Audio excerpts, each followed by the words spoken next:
I'm Duncan Mailau, and I am from Baimuru, that's in the Gulf province, but I now am staying in Melbe province, Aloto, and I've been there for a very, very long time. I have two sisters who are after me, and my mom, dad. So the family circle was small. Most of the time when we're in school, our holidays, I always wanted to go home.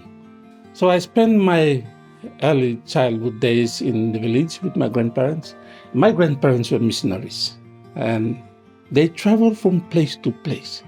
And that was one part that I really enjoyed, because moving from places, you get to see a lot of things, villages, other villages, meet new people.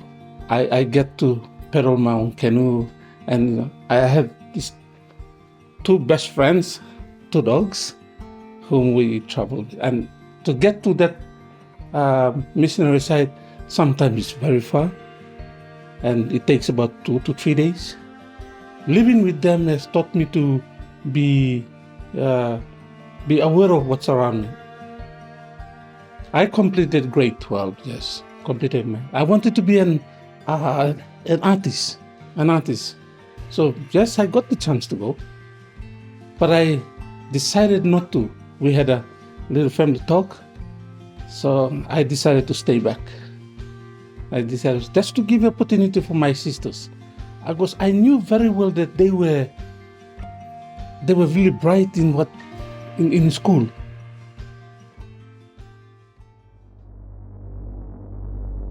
I've done some things in my life that I'm not proud of.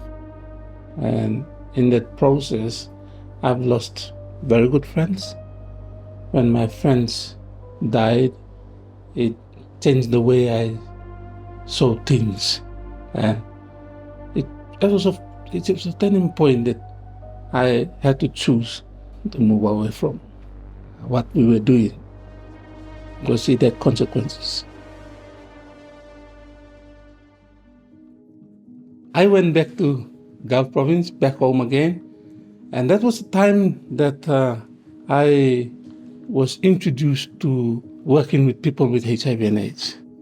It opened my eyes, and this group that traveled from place to place doing awareness, because I had my own dinghy and outboard motor, so they wanted to hire my dinghy. So when we traveled, in order to be part of the they said, the people who took us said, okay, you're going to be traveling with us. You need to be aware of what we are doing. So learn as much as you can.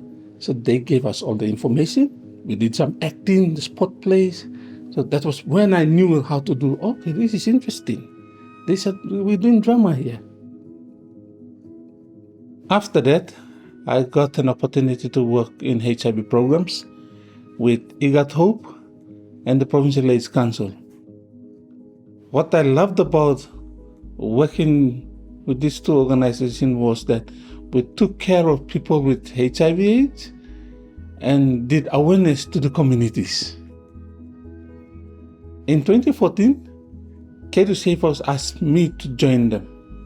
Kedu Safe House provides shelter for women survivors who have gone through experiences of GBV, gender-based violence, marital problem, and they house them.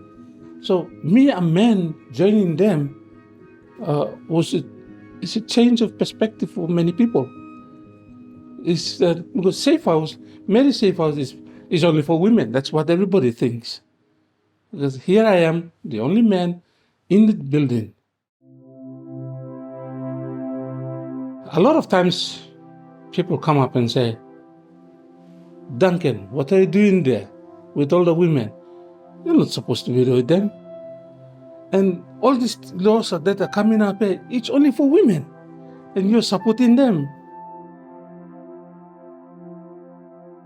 I replied back to them and said, tell me, do you have a wife? Do you have a sister? If you do not have a wife and sister, then you're in the wrong place here questioning me that.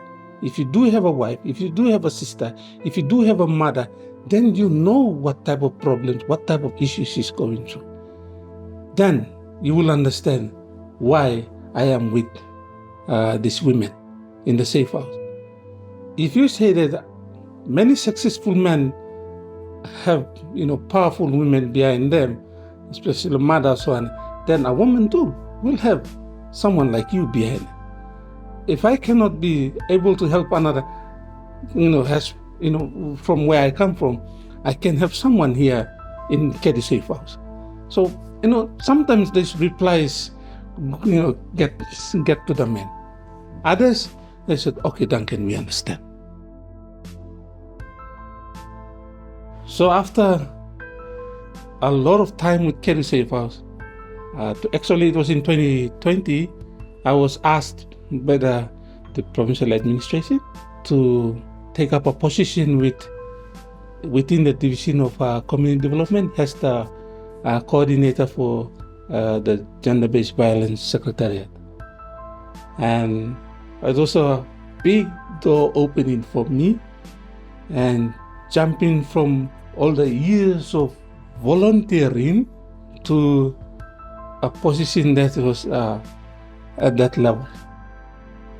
I think my experience with the women who have helped me along the way, working with them, making me understand them, who they are, what they are, how they live.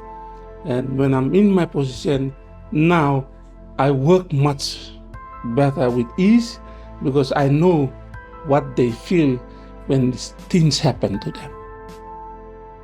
And most of the organizations and people that I've worked with as volunteer were all women leaders, and I've seen how they express how they felt about what's happening around them, and working with other big groups and getting more knowledge on it, on issues that sometimes we see it as it's normal in our culture, but it is an issue.